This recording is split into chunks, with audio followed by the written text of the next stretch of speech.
പ്രിയമുള്ളവരെ, ഇന്നലെ കാളികാവ് അടക്കാക്കുണ്ടിൽ കടുവയുടെ ആക്രമണത്തിനിരയായി മരണപ്പെട്ട ഗഫൂർ അദ്ദേഹത്തിൻ്റെ ബോഡി പോസ്റ്റ്മോർട്ടം ചെയ്ത് കഴിഞ്ഞ് രാത്രി അദ്ദേഹത്തിൻ്റെ വീട്ടിലേക്ക് കൊണ്ടുവന്ന ആ ഒരു സാഹചര്യത്തിൽ അവിടെ പോയി. ഏകദേശം രാത്രി 9 മണി ആയിട്ടുണ്ടാവും അവിടെ എത്തുമ്പോൾ. അദ്ദേഹത്തിൻ്റെ ബോഡി കിടത്താൻ വേണ്ടിയിട്ട് ഒരു പന്തലൊരുക്കിയിരിക്കുന്നു. രാവിലെ സ്വന്തം കുടുംബത്തിൻ്റെ ഉപജീവനത്തിന് വേണ്ടിയിട്ടാണ് ഗഫൂർ എന്ന് പറയുന്ന ആ ചെറുപ്പക്കാരൻ അടക്കാക്കുണ്ടിലെ റബ്ബർ തോട്ടത്തിലേക്ക് ടാപ്പിങ്ങിനായി പോയത്. പിന്നീട് ആ വീട്ടിലേക്ക് കുടുംബത്തിൻ്റെ അടുത്തേക്ക് വരുന്നത് ചേതനയറ്റ കടുവയുടെ ആക്രമണത്താൽ ജീവൻ നഷ്ടപ്പെട്ട സ്വന്തം ഭർത്താവിൻ്റെ, സ്വന്തം ഉപ്പയുടെ, സ്വന്തം മകൻ്റെ, സ്വന്തം കൂട്ടുകാരൻ്റെ, സ്വന്തം നാട്ടുകാരൻ്റെ, അതായത് ഗഫൂറിൻ്റെ മൃതദേഹം മാത്രമാണ്. അവിടെ ചെല്ലുമ്പോൾ ധാരാളം ആളുകൾ ഏറെ വൈകിയും അവിടെ തടിച്ചുകൂടിയിട്ടുണ്ട്.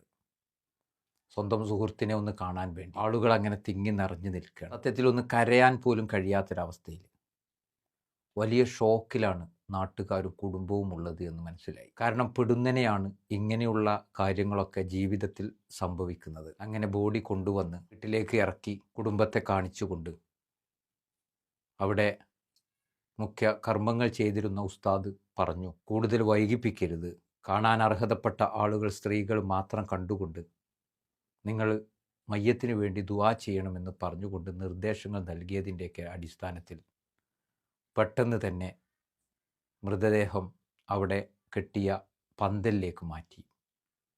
പിന്നീട് അവിടെ കൂടി നിന്ന ആളുകളൊക്കെ പെട്ടെന്ന് തന്നെ മൃതദേഹം കണ്ട് കല്ലാമൂല വലിയ ജുമാ മസ്ജിദിൽ ഖബറടക്കി. ഇന്നലെ ഗഫൂറുമായി ബന്ധപ്പെട്ടുള്ള വാർത്തകൾ വന്നു തുടങ്ങിയ ആ ഒരു സാഹചര്യം, പിന്നീട് കടുവ പിടിച്ച ഒരു യുവാവിൻ്റെ മൃതദേഹം എന്ന് പറഞ്ഞുകൊണ്ട് വാട്സപ്പിൽ ഒരു ഫോട്ടോ പ്രചരിക്കുന്നു. അതിനുശേഷം ഇത് ഗഫൂർ എന്ന് പറയുന്ന കല്ലാമൂല സ്വദേശിയായ ടാപ്പിംഗ് തൊഴിലാളിയാണ് എന്നുള്ളത് വ്യക്തമാകുന്നു. വലിയ തോതിലുള്ള പ്രതിഷേധങ്ങളും മറ്റുമൊക്കെയായി വന്യമൃഗശല്യവും ആളുകളുടെ ജീവൻ നഷ്ടപ്പെടുന്നത് വരെ ആയപ്പോൾ പിടിച്ചു നിൽക്കാൻ കഴിയാതെ പ്രതികരിച്ച ആളുകളുടെ പ്രതിഷേധങ്ങളും മറ്റുമൊക്കെയായി പിന്നീട് സോഷ്യൽ മീഡിയയിൽ. അതിനുശേഷം ഗഫൂറിൻ്റെ കുടുംബത്തിന് സഹായം വാഗ്ദാനം ചെയ്തു. ഇപ്പോൾ കുങ്കിയാനകളെ കൊണ്ടുവന്നുകൊണ്ട് മയക്കുവെടി വെച്ചുകൊണ്ട് കടുവയെ പിടിക്കാം എന്ന് പറയുന്ന വാർത്തകളും കാര്യങ്ങളും ഒക്കെ കണ്ടുകൊണ്ടിരിക്കുന്നു. കടുവയെ പിടിക്കട്ടെ എന്നുള്ളത് തന്നെയാണ് ആഗ്രഹിക്കുന്നത്. ഇനിയും ഒരാളും കടുവയുടെ അല്ലെങ്കിൽ മറ്റു മൃഗങ്ങളുടെ ആക്രമണങ്ങളിൽ ജീവൻ പൊലിയാതിരിക്കട്ടെ എന്ന് ആത്മാർത്ഥമായി ആഗ്രഹിക്കുകയാണ്. ഫോറസ്റ്റ് ഡിപ്പാർട്ട്മെൻറ്റും മറ്റുമൊക്കെ നല്ല രീതിയിൽ തന്നെ കടുവയെ പിടിക്കാനുള്ള ശ്രമകരമായ ദൗത്യവുമായി മുന്നോട്ട് പോയിക്കൊണ്ടിരിക്കുകയാണ് എന്നുള്ളതാണ് നമുക്ക് മനസ്സിലാകുന്നത്. ആ സമയത്ത് അവരെ കുറ്റപ്പെടുത്തുന്നത് ശരിയല്ല.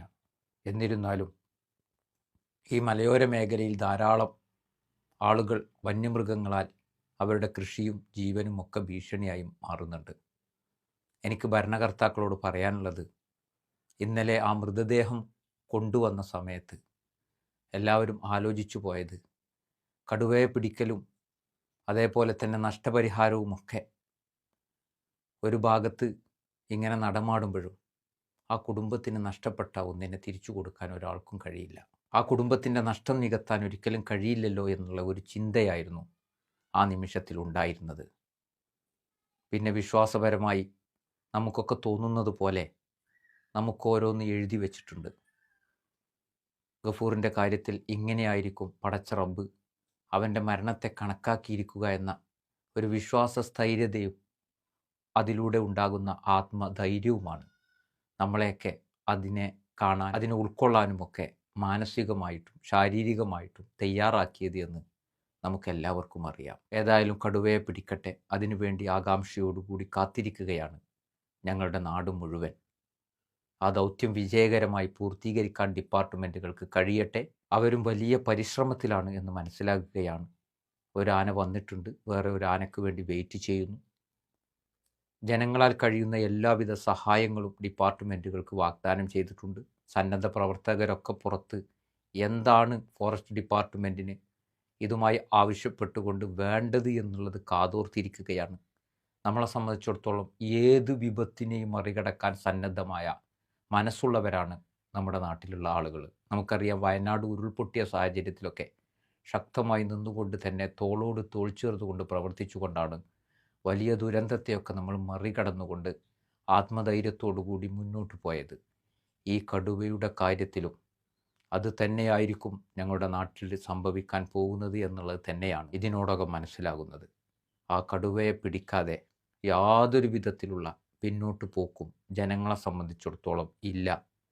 അതിന് ഡിപ്പാർട്ട്മെൻറ്റ് തലത്തിൽ തന്നെ വലിയ രീതിയിലുള്ള മുന്നേറ്റങ്ങൾ നടത്തുമ്പോൾ അതിനോട് അനുകൂലിച്ചുകൊണ്ട് സഹകരിച്ചുകൊണ്ട് മുന്നോട്ട് പോയി ആ ഒരു വിപത്തിനെ ഇല്ലായ്മ ചെയ്യുക എന്നുള്ളത് തന്നെയാണ് ദൗത്യം, കടമ എന്ന് മനസ്സിലാക്കിക്കൊണ്ട് അത് വിജയകരമായി പൂർത്തിയാക്കുന്ന കാഴ്ച കാണാൻ വേണ്ടി കാതോർത്തിരിക്കുക. സ്വസ്ഥമായി ജോലി ചെയ്ത് കുടുംബം പോറ്റാൻ പോയ ഗഫൂർ എന്ന് പറയുന്ന ആ സഹോദരൻ്റെ ഈ ഒരു ദുരനുഭവത്തിലൂടെയുള്ള മരണം ആ നാടിനെ വല്ലാതെ നടുക്കിയിരിക്കുകയാണ്. എന്ത് സുരക്ഷയാണ് ഈ കാടിൻ്റെ ഓരത്ത് താമസിക്കുന്ന സാധാരണക്കാരായ ഞങ്ങൾക്കുള്ളത് എന്ന ഭീതിയിലാണ് ജനങ്ങളുള്ളത്. ആ ഭീതി അകറ്റേണ്ടത് സർക്കാർ സംവിധാനങ്ങളാണ് എന്ന് ഒരിക്കൽ കൂടി ഓർമ്മപ്പെടുത്തിക്കൊണ്ട് നിർത്തുന്നു. നന്ദി.